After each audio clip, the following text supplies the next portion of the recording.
Hi, I'm Martha Eddy, and I am absolutely thrilled to be the host of this particular panel, inviting dear friends and luminaries in our field to talk about the purpose of somatics in these times. We have with us Eleanor Criswell Hanna, an American psychologist, member of the American Psychological Association and past president, Biofeedback Society, California, past president, also past president of the Association for Humanistic Psychology, president of the Somatic Society. And many of us know Somatics magazine, a wonderful journal of somatics that really helped us launch our field. Eleanor's also involved with Equine Hanna Somatics as the founder, and has been president in the past of the International Association of Yoga Therapists. Welcome, Eleanor. We also have with us Don Hanlon Johnson, who has spent nearly half a century studying how transformative body practices can enhance personal and social change and how they can impair it as well. He's found methods and it keeps exploring methods for healing splits in the academic world of writing, pedagogy, and research, in the personal realm of self-cultivation, in the larger world of social change. He looks at these practices as a source of spirituality grounded in the flesh of human learning. It is my great pleasure to welcome you and to also thank you for your years of service at the California Institute of Integral Studies in San Francisco. Thank you and welcome, Don. I'm also thrilled to have with us another great leader in the field of somatics and also applying somatics to fitness, to ergonomics, to health.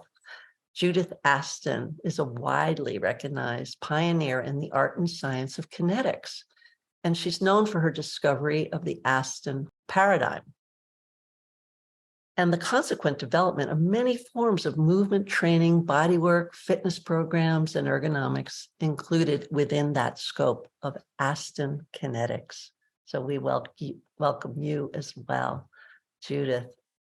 I have to say that it was Bonnie Bainbridge Cohen that said these were the people that she, in her dream world, would get to talk with, and she is not able to be with us, but she is with us because she brought us together.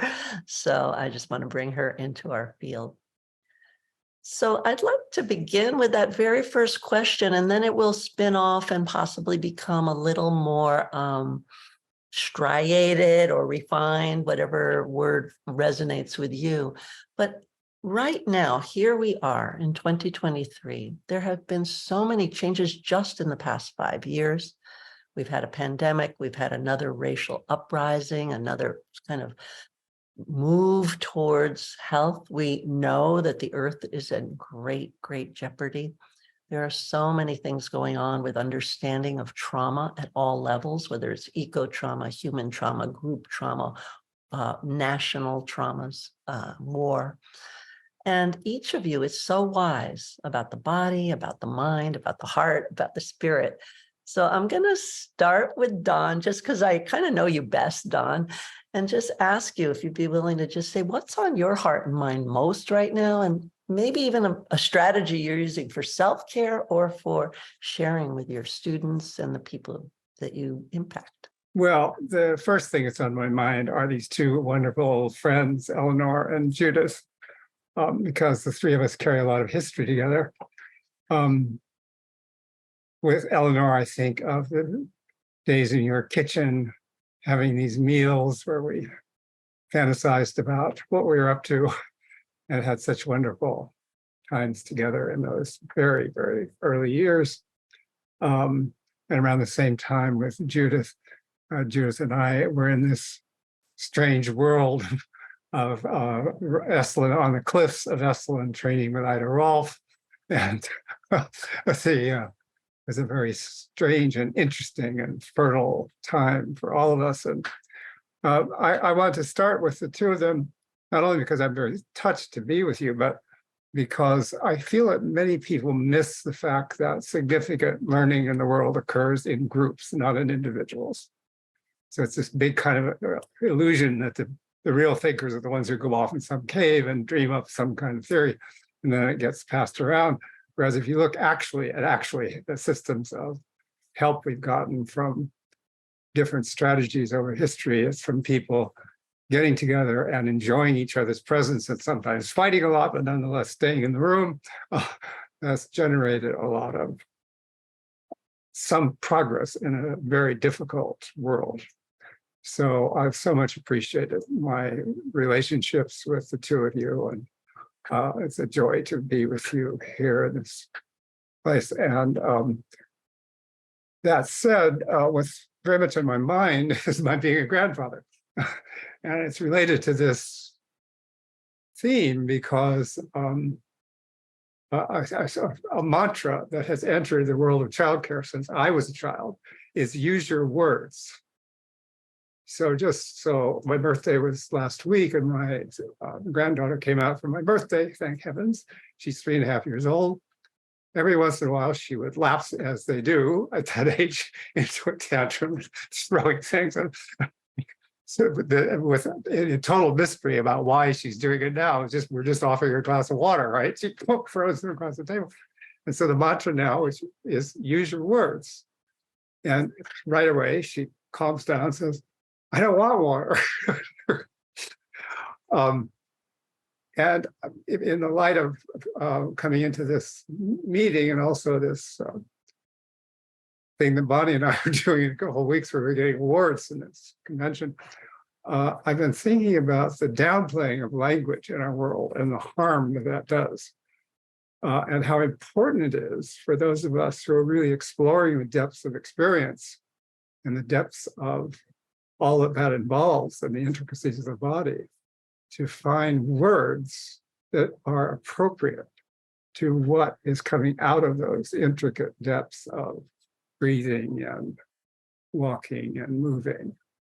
Because it's through words that we begin to link with each other and deal with the unspoken conflicts and hints about how to move forward instead of falling into traps of argument and freezing and all of those kinds of barriers to communication.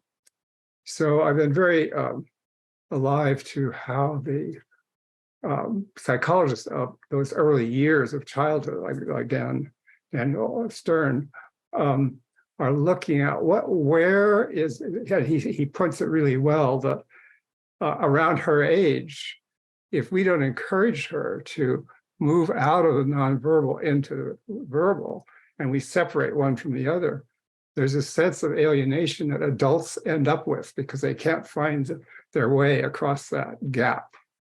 And then we have this mess we have in the world where people are having such a hard time joining together to do all the things that need to be done.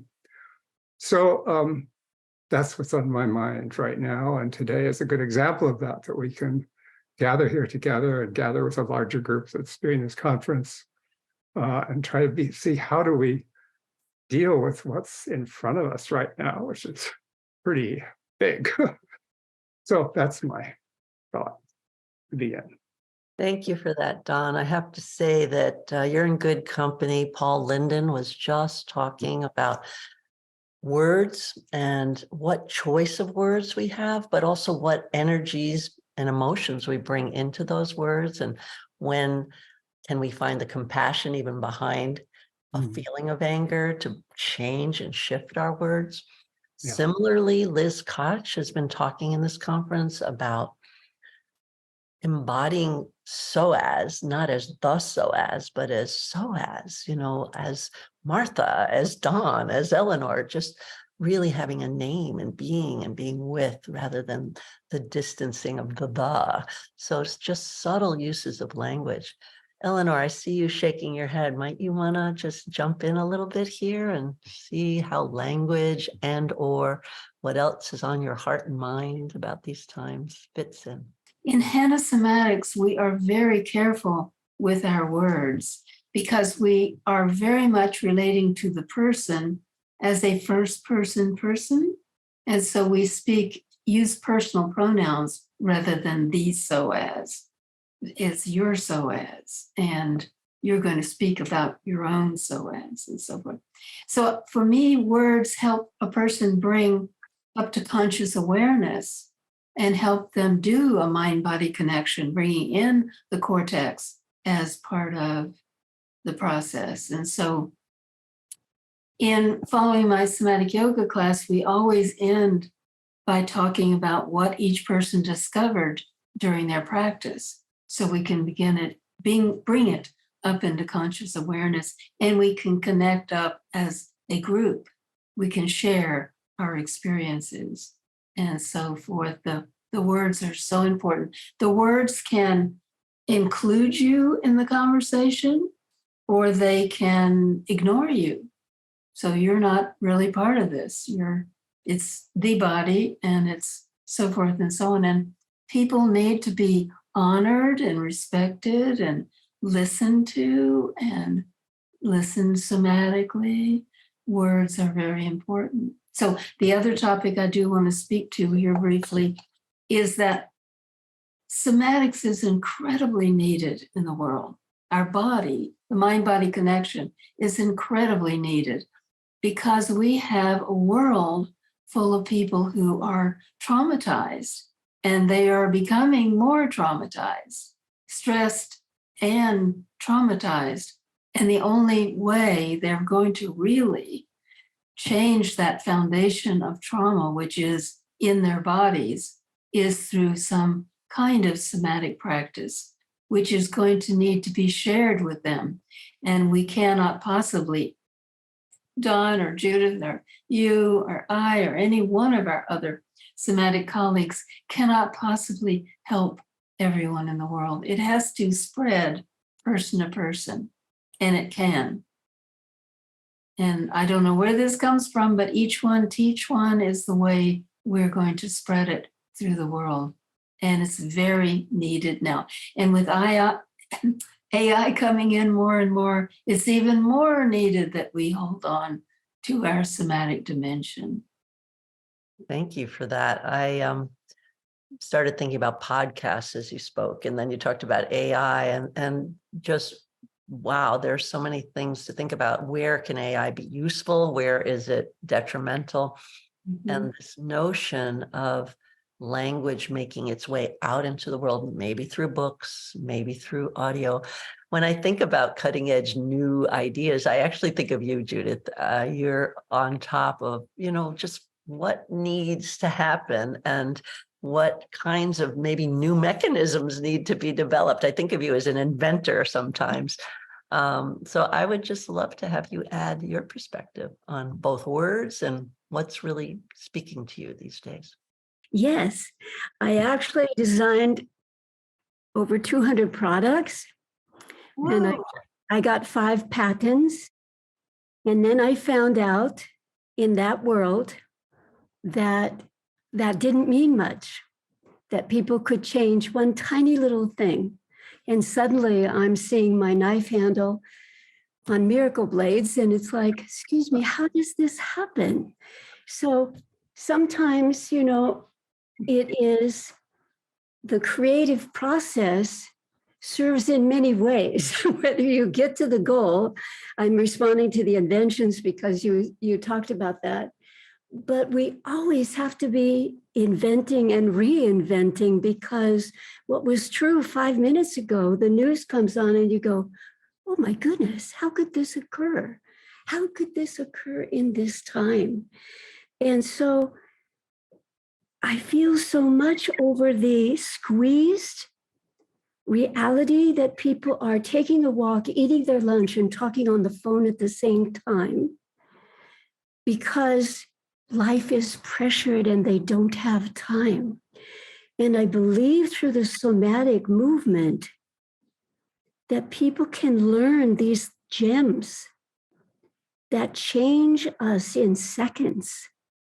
That thought form, that breath, that pause, to just listen and to add another person to that field to appreciate, so they include others in their special moment as well when they're alone. It just feels like these ahas that people have. So, for example, one of the things that people get so pleased about when they come and train with us is a theory that we honor, which is the body is asymmetrical.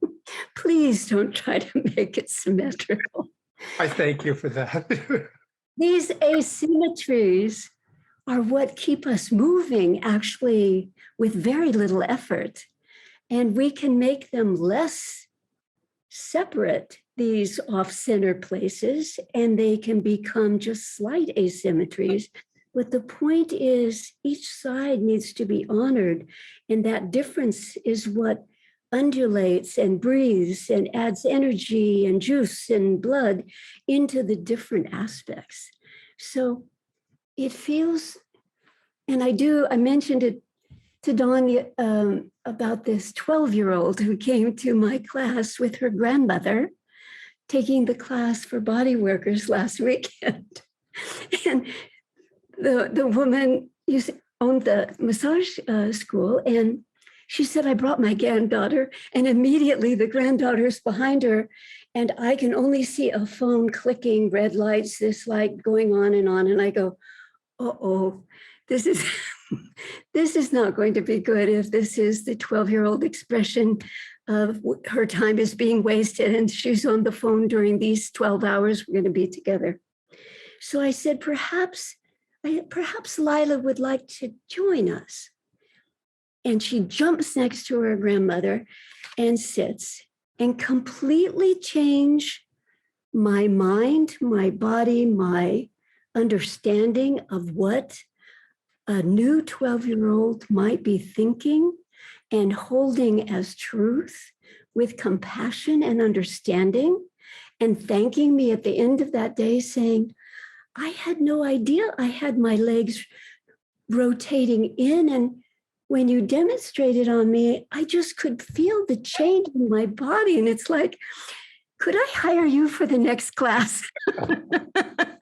That timing of what you said and how you said it, it was just so precious, but also so liberating for my fear of what's happened to the young ones, with all of us elders being squeezed. So I'm very hopeful and so glad to be invited to join you. Thank you. So I'm going to jump right in here after all those beautiful words, Judith, and say that there's a theme I feel brewing. And one, for instance, is that we actually don't even know what kids are doing on those, or me, on our phone, or any of us on our phones. And sometimes it's literally describing their somatic experience to somebody else. That the dance on TikTok might be conveying more movement than we've had in, I'm going to say, WASP dominated, more Protestant Puritanistic United States, in a long time, that there's so much video content that's kind of getting us vibrating and moving. So I really appreciate that you could appreciate and so instantly this transformation and this richness of youth. Yeah. So maybe I'll hand it back to you, and then it can come around to Don and Eleanor. Some of the other themes are inclusivity, creativity, and being in a group. So if we're talking about the problems of these times, are those some of the resonant, if you will, solutions, or are there other things you're thinking of? One of the most exciting pieces that I am most interested in facilitating is how people can take one moment of pure sensing and have a phenomenal change. That it doesn't have to be 20 minutes. I don't have to walk for an hour. I don't have to do all these rules that people tell with my heart rate to this to have transformation. Sometimes it is in a split second when someone has an aha, of course. But for us to be able to provide short, sensory, moving stillness areas to focus on were with the breath, where people can occupy themselves and touch base and become aware. That pause just allowed my breath to deepen in incredibly more. That thought of self-appreciation allowed me to creatively problem solve the thing that I went to lunch to try to solve, because I'm in a different perspectives. And that's one of the things that a friend can do when you have an issue and they say, have you thought about looking at that problem from this angle? And they say, no, of course I haven't thought about that angle. I've been too upset. I'm holding my own ground and being upset, you know. But actually it's that slight perspective. And we just have all these opportunities now to facilitate these special moments that are needed, and they don't need a lot of time. I personally resonate with it in the sense that when I've done some of my post 9/11 work in the public schools in New York City, we didn't get 1 hour bodywork sessions with people. We were just lucky to be able to put our hands on teachers that had just held young children's lives in their hands, with parents and family members all ascurry or possibly already not alive. But we got 15 minutes, and 15 minutes was profoundly useful. So that 1 minute, that 15 minutes, that split second is sometimes really all we have also. And I think of another speaker on this summit, Dr. Sam Grant, who's doing community organizing work and working, as he will say, in his male Black body and being reacted to in different ways, and how he just uses that momentary, what am I feeling right now? Or maybe noticing the other person's body language and kind of switching to have some kind of empathy towards it, even though it feels a little attacking. Dawn, I know you've done so much with people, whether they're victims of torture or people that have been othered for whatever reasons. You've given them voice in your books. You've really helped, I'm sure, discourse happen in your classroom. Would you like to add anything to this? Sure. Judith triggered a lot of thoughts to me about much of the richness that I was lucky to run into over my many years. And to just list the people offhand that you reminded me of, Judith, I think of Carola Speeds in New York, and Jean Genlin in New York, and F. Matthias Alexander, all who emphasized being quiet, which I never thought, oh my God, this is a new idea, being quiet. And it started clearly with Carola Speeds. If you remember her, probably many people watching this don't know her because she was part of the Holocaust survivors in New York. And she got here, and she, in Europe, she of course had taught breathing practices, and here she got a job as a nurse in the hospital. But her teaching emphasized letting a pause occur at the end of the exhale. And that was kind of core of her teaching. And so many people were affected by this. I to this day, I think of Carola Speeds. I've totally incorporated into my daily practice and all of that. Then I think of F. Matthias Alexander. He has this wonderful raucous chapter in his collection about the bomb. And he says, we have to stop now, just for a few minutes, the whole world, if we just stop right now and say, what is happening right now? Otherwise, we're headed for destruction. And then Jean Genlin, who the whole practice of focusing, which is so fabulous in relation to finding words, is waiting. He quotes, Isadora Duncan saying, I stood here for an hour sometimes just waiting for the next movement to emerge. So this tradition that we all share, where for Judith, what you've brought to mind is a huge part of it is just be quiet and noticing what the quiet is revealing to us. It's more and more necessary. The world is more and more cluttered, more and more pushed. And it's weird to me because I was originally, strangely enough, an engineer in Santa Clara. And we studied time and management. It was all about mass production. And the idea was the mechanization of work is going to bring more leisure. It was just the opposite. All of the leisure in my growing up in the 30s and 40s and 50s, there was a lot more leisure among working people. My family were all working class people. They all had weekends, they all had holidays, they all had a lot of rest where nothing was going on. There was no TV, there was no, phones were primitive, much more leisure than today. So Judith, I really appreciate your bringing to attention the great revelation, just a few minutes of stopping the activity. It's so crucial. And I think if we hold on to that as a teaching, it's really valuable. I'm breathing into that. Thank you, Don. Exhaling. Eleanor, you talked about inclusion before, and I often think of continua. And with this experience or this conversation we're having, but I'm having an experience of it as well, the notion of stillness can be very still. It can be stillness to kind of open to new experiences. It can be stillness to really rest, right? To need sleep. I have to bring in Bonnie Cohen one more time here, Bonnie Bainbridge Cohen.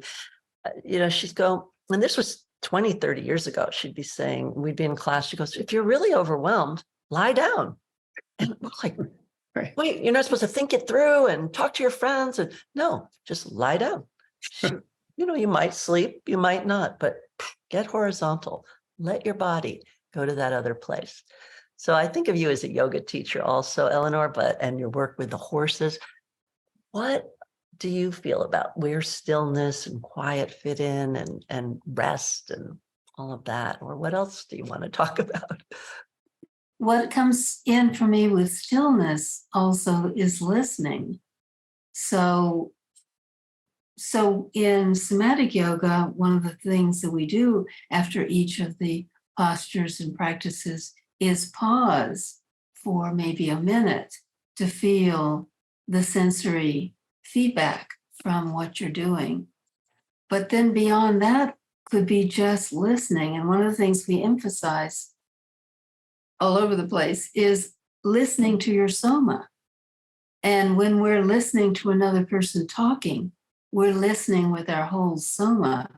Soma by Thomas Hanna, the body experience from within, defining it anew, the body experience from within. So listening with your soma is different from listening with your cognition. And so it's extremely beneficial for increasing your empathy, for increasing your intuitions, of being able to take that time for stillness and listen for what emerges. And all of that. I'd like to comment on a very important historical moment for me, which you and Thomas engineered.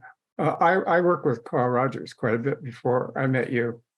And I love Carl Rogers. It was the first time in my life that I felt anybody listened to me in my whole life. It was just so amazing to be listened to. But I knew I couldn't do it. And it was only later, and you saw this, the reason I couldn't, I was so dissociated. So it's only when I began to find my way into my experience of my body that then I could start listening. So that link that you saw early on was the link that really was so important in my life. Because I just couldn't. Today it's still a struggle for me to listen, so I have to really work at it. Can I ask you another question? Which Fritz Perls comes to my mind because of, the first time someone said, let your body speak, I had to pause to feel and listen to my body to Mhm. allow the finding out of what is it my elbow wants to say in this moment. Do you have other experiences with the pearls? Well, I don't think I want to get into it. I love Carl Rogers. Stay with Carl Rogers. Okay. Gotcha. Yeah, stay with Carl Rogers. So the point being that the finding of one's own body takes a certain quiet and listening. Yeah. Fritz was very noisy. Oh, interesting. I didn't know. So this is helpful. I never. I did 3-day workshops with Carl where he didn't say more than 10 words in three 72 hours. Fritz could never have lasted 10 minutes. Fascinating. Thank you. Yes. Continue, Eleanor. Tell you a little story. Thomas Hanna and a colleague organized a conference many, many years ago in Los Angeles called Explorers of Humankind. And he did that particularly to allow Moshe Feldenkrais, who he revered and studied with, to meet some of the people that he had admired so much. So he got Moshe together with Carl Rogers and these other folks. And Moshe, who loved to debate with people, he loved to just bump a person and, what do you think of this? And so forth. So he kept bumping Carl, just trying to get him to say things in a kind of gathering we ran. And at a certain point, Carl said to him, for a person who does a nonverbal therapy, you talk an awful lot.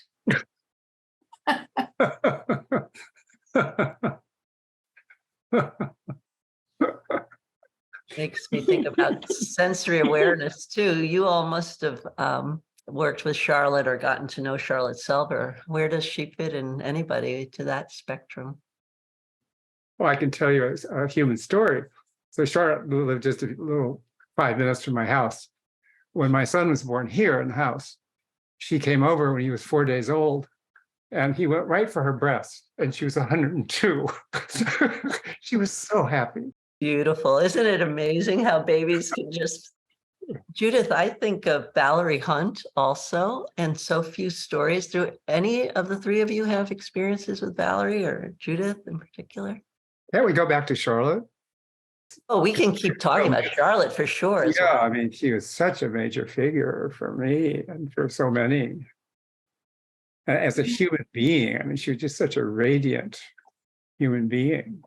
Actually organized a whole series of classes for us to teach at Esalen. Charlotte, Emily, Bonnie, Don, myself. I think that was the gang.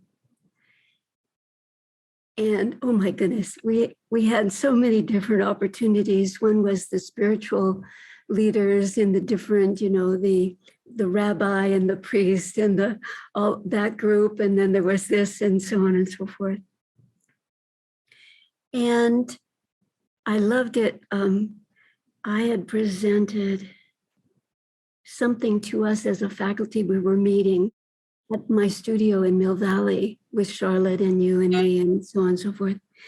And she looked at me and turned to you and said, I disagree with everything she just said, but she says it in such a lovely way. It's pleasant or something like that. And it was like, well, how? There wasn't anything for me to say. It was just great. And I thought about it for a long time. And actually, it was just a different interpretation of a couple of words. But I was so impressed with her and her palpable dedication to the delivery presentation of the change work. If you want to see people in the zone, I'm sure all of us, you watch us when we're problem solving. It has this dance that has this energy and this inquisitive curiosity, where is it this? Is it this? And then the light bulb goes off and you go, could you try bending to the left first and seeing if that aggravates your back as much as when you get up going straight ahead? And they do it and they go, no pain. And you go, okay, let's go from there. You know what I mean? There are ways of problem solving when you're in the zone that just come. I think we were all together in about 1990 for one of those international somatic congresses when Charlotte Silver and maybe Marion Rosen were on the stage together. Remember those? I organized a different one with those two and Ilse Middendorf, who happened to all be at CIS the same weekend. So we had this evening over at the president's house across from the Grateful Dead. Charlotte and Marion showed up in their kind of homespun, kind of California hippie clothes. And Ilse showed up in kind of bouffant with her hair up and stuff. And so we're sitting in the living room. Charlotte, as you know, had her microphone, her earphones on and her loudspeaker. So Marion and Charlotte gave a very at-home kind of first-person account of who they were and what they were up to. And Ilse says, "There is only breathing." And Charlotte in her microphone said, "Dawn, this woman is either stupid or a Nazi."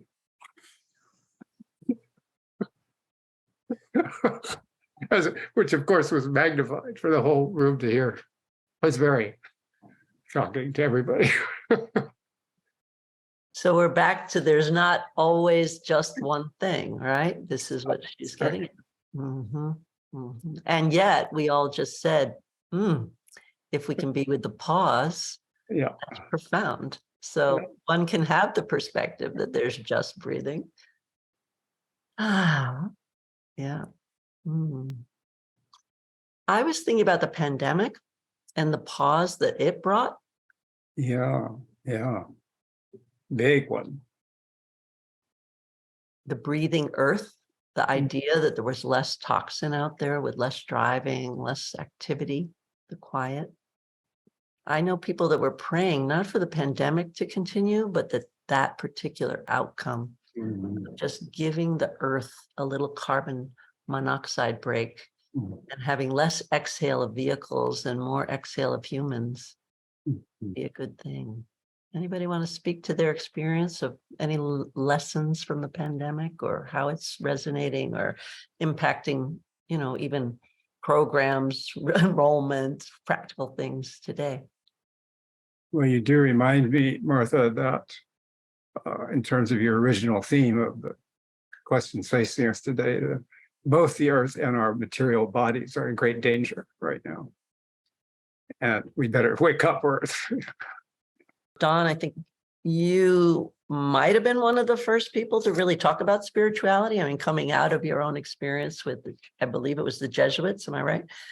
And the body. And so for me, that has been profound. Like just getting people moving outdoors has often been an inroad to a non-secular spirituality. Getting them to move outdoors with self-awareness or with awareness of the outdoors has been a real opening. And so I pass it to you, Eleanor, with that. Let's pass it to Dawn to speak a little more about the spiritual dimension, because I find in somatics work a great deal of the spiritual dimension, even if you never speak about it and that isn't your intention. It's not what it's billed as and so forth. And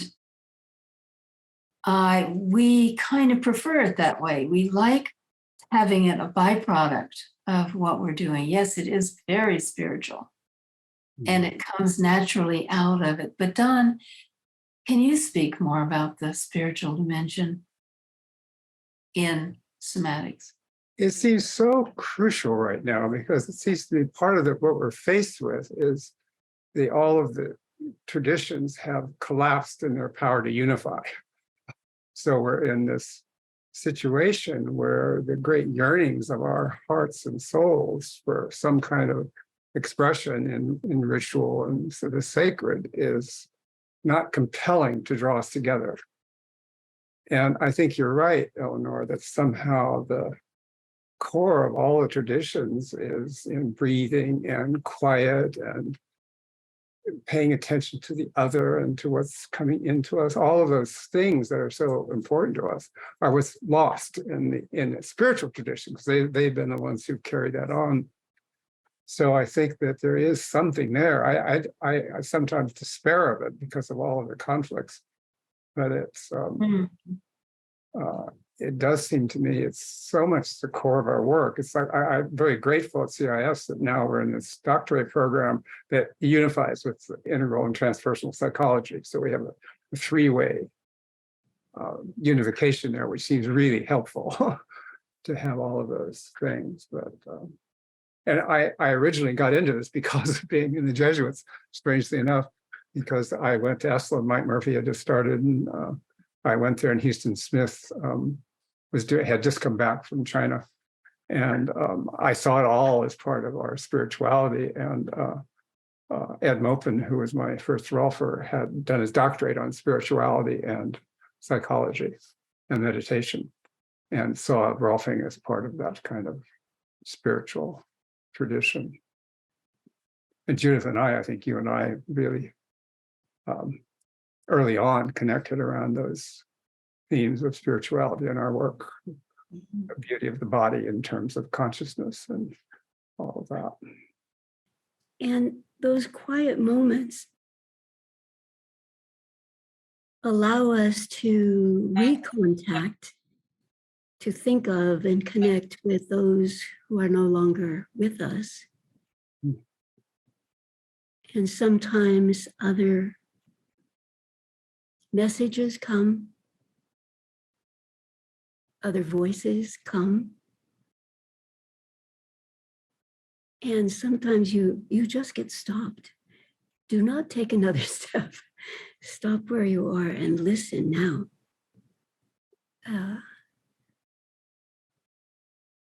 And those are always thought and body provoking, in the sense of stimulating a lot of, okay, there's something really clear. Am I creating this because of my concern over what? What would that be? So these dialogues with ourselves and then with others, particularly at these last 3-year times, it seems as though most people that are coming together are already closer together before they even need to start, because of the times, like the wounding that's happened, the bankruptcy that's happened, the deaths that have happened all around. It's like a world war. It's just brought these opportunities to use these tools that we've experienced and share, and others share with us, for tuning in and paying attention. I know you've probably all had a moment where you change a plan and you learn that had you gone to that place during that day, there was a shooting. Something really frightening. And you go, well, what made me change? Why did I decide? I thought I was just being lazy, but as I started to pick up my keys to go out the door, I felt this pulling me back into my house. What is it I listen to? And it's these communications that I think we all can have and do have, that are connecting us so quickly with each other. Whole other layer of listening. Yes, it's part of listening to the body, but it's also listening to the kind of unexpected, like, this isn't just listening to my habitual pattern. This is listening to a message. Yeah, thank you. And Eleanor, I know you have to leave soon. I would love you to share whatever wisdom or questions you have right now. Well, there is a kind of evolution taking place.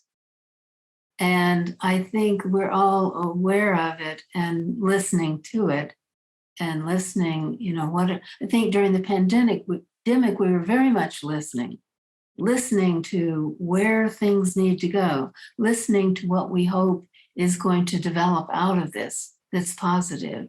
I've been really pleased by the positive expectations people had. Let's create a world that we want to live in. This is an opportunity. What did I learn from this pandemic experience that we all were in? And I really like the attitudes that have been present.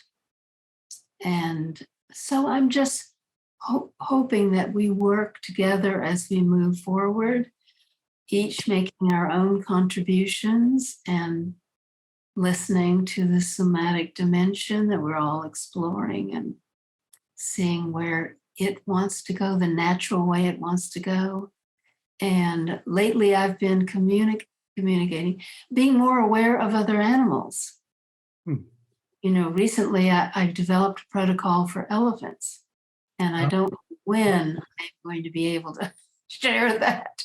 I don't know where I'm going to need to go to share that, but all of the animals are a little more with us and more communicating. Many people took on pets during that time, and it's so healthy for them. Some of them gave their pets back, but many of them kept their pets, and their pets are giving them incredible communications, unconditional love, support, caring. And it's all part, I think, of reconnecting with the whole earth and all of its aspects, because we are part of the whole. And I think we're finding out more and more about that as we go along. And I think that's my parting words here. I have to say thank you. Yes, and we're all like, because you brought in the images of what can be and hope. And we need that. And somatics can give us that too, the pleasure of the body, yes? And hope. It frequently gives people hope. They finish their sessions and they say, I feel hope. I have a story for you. Maybe I've told it, that I once asked Thomas Hanna, do emotions come up in your sessions? Because he'd worked with different people, and he goes, oh no. And then he went, wait a minute. They feel happy after a session. It was so sweet. He was like, there's just joy. Mm-hmm. Joy is the outcome there. Yeah. Well, it's been wonderful being with you all. I've been very impacted by astrophysics lately, by these amazing discoveries of the James Webb and the Meerkat and these various advances in astronomy. And it seems to me we're living in an age, it's very hard to realize how profound it is, because we've lived for, 10,000 years now thinking there's an orderly cosmos. First, we had everything going around the Earth, and then we said, oh, no, that's not right. Everything goes around the sun. But now we know, we know what. It's so infinite and so chaotic and so barely. It's just such a miracle we're here. And so I've been digesting that material and saying, well, now what does that mean for us? Because we're right in the middle of it. It's very hard to get a sense of what it means. And as I've been putting it together, there's a strange sense of relief that happens, because the Big Bang was a mess. All these huge kinds of beings were created, 14 million years ago, and they're just beginning to kind of sort themselves out.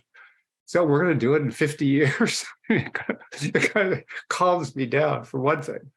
For another thing, it just makes me appreciate what an incredible miracle it is we're here. That it's just such a weird chance. The odds of us being here are just so overwhelmingly against us doing this. So somehow, if we could only link up that appreciation for how hard it is, how imperfect it is, and how precious this being that has evolved out of that mess somehow we have that teaching that's really so important in the light of all that. And gratitude is part of that. And Judith, anything you want to add to this? You know, when people will often come for a class or a session and they'll say, well, I know I'm just too old and I've had all these things go wrong and so on and so forth. And I don't know that I'll ever be able to stand up again and just at this age and so on. And I've done so many classes for groups of seniors and people in different kinds of centers that have homes where, you know, all kinds of opportunities. And it's so much fun to present a concept such as living between the forces of gravity and its opposite force, ground reaction. One gives us the weight to the body. This gravity flows from the top of the head down to our feet and puts us on the earth. We can feel the earth. Then there's this opposite force, which for decades I call the push off because I didn't know it had a name. I taught all my students, if you push off before you start that stroke. And the head of the physical therapy department was taking classes with me. And she said, I need to tell you that thing you call the push off does have a title. It's called ground reaction force. And I said, oh my goodness, I love it. GRF, Griffing, great. Thank you so much. And what people don't know is that if you let that gravity take you down into the earth and you settle, you've got that pause you mentioned, Dawn. But if you push off the earth to accentuate that force that takes us back up, it goes to the top of the body. And at the end, when you reach the top, there's this moment of suspension there also before you drop down to start feeling the weight again. So a lot of the people that I was corrected in dance class and posture classes about reach for the skyhook and hold the pattern of good alignment does those two things at the same time, which means we don't rest. But we do rest if we undulate between the two forces. So when people come for a session and they learn that one thing right away, it's like, I have the pause. I have two pauses where I'm kind of unweighted. I love it. I'm just part of the earth or I'm part of the sky. It's just incredible. So I just wanted to connect with what you were saying, Don, and those ahas that I just has driven me to be, I've been teaching 60 years now. This year is 60 years. And I just love it, being able to facilitate and learn as well. And it's great. So my hat's off to everyone attending this summit. You're going to have great information and changes for your life and your practice and your loved ones. Pretty exciting. I'd like to share a change and then pass it to Dawn. Just hearing you speak of gravity and ground reaction force was, and I know you said it, but I just want to say it again, the pause at the end of the breath, the pause at the end of the inhalation just came into deeper connection for me between my body and the earth and the heavens. It was just beautiful, just the way you delivered it. Thank you. And I want to add to it, the thing that's been really striking me about the revelations of the telescopes and the Big Bang and all that information is that the center of order is gravity. So when you get this chaos with the Big Bang, and it's the gravitational pulls that start introducing order into the world. And one of the things I've thought about in Chinese philosophy is if you align yourself with the most primal forces of the universe, you find those and ride them. This is what creates order and beauty in our life and health.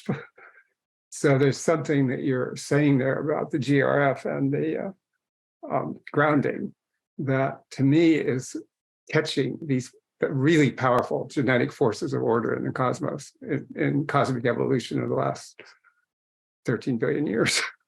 So it's a very significant, it's not a trivial teaching, it's a really crucial.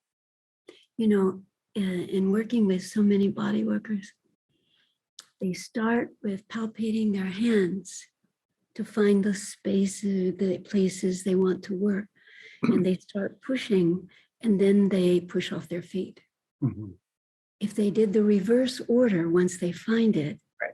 the earth comes all the way through the body to the hands in one direct push of Mhm. GRF, as opposed to when I push with my hands, it pushes me into my low back. Mhm. And then when I push with my feet, it pushes me into my low back. So Mhm. I add stress in two directions Mhm. while I'm trying to work. Yeah. So it's just been a fascinating thing to Yeah. see how helpful this Earth's force is. Bringing us back to the brilliance of Bonnie Bainbridge Cohen, it also feels so much the cycle of yield, push, which is the push off, then feeling that where it moves through and into reach, which is the connection that, you know, Dawn, you spoke of being in group, Mhm. and then a grasp and a pull to get closer.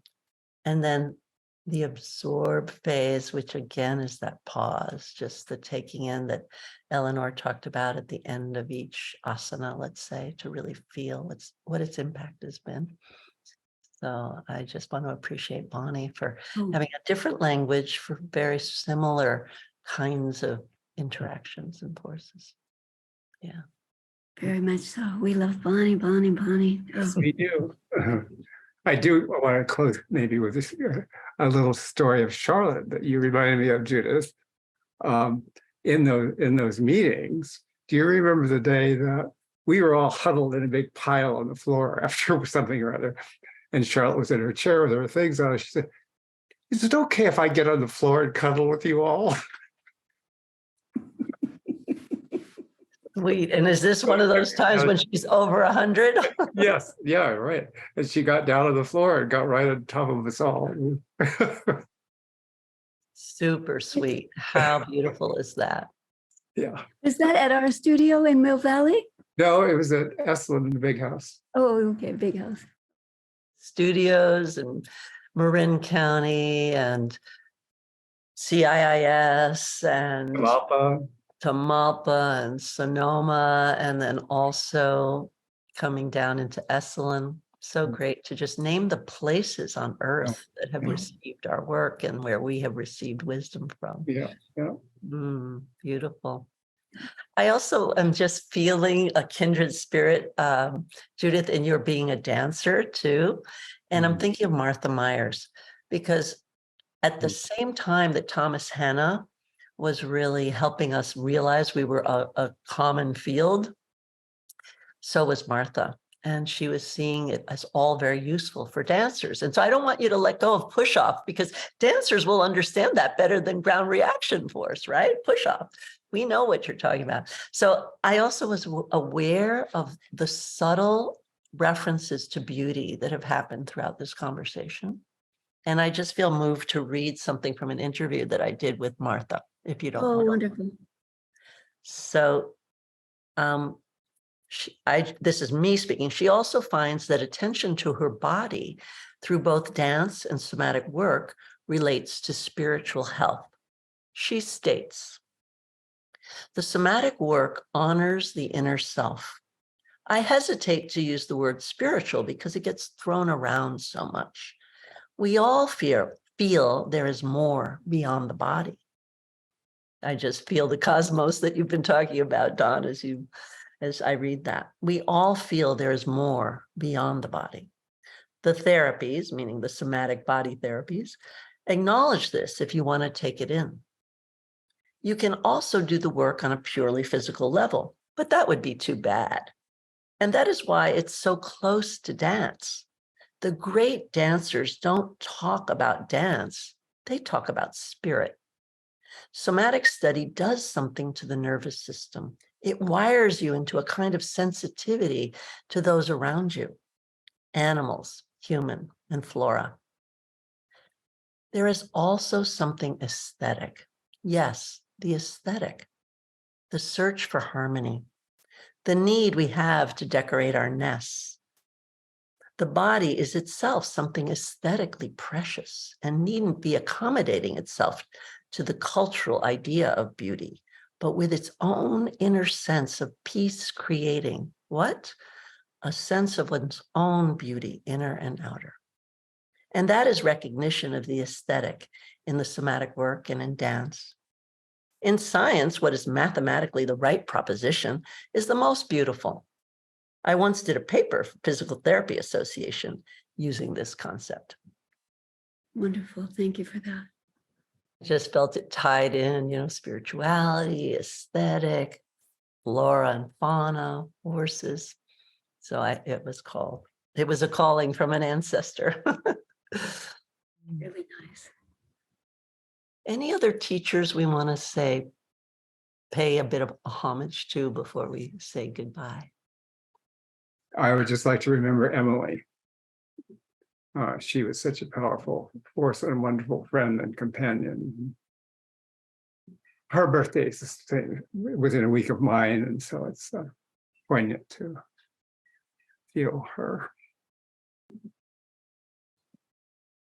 And Continuum was I'm very proud of one of my achievements in life was to get Bonnie and Emily together, because they're so polar opposite in the way they talk, and yet they're soul level. They're such they get along so well, but they could not be more different in the way they talk.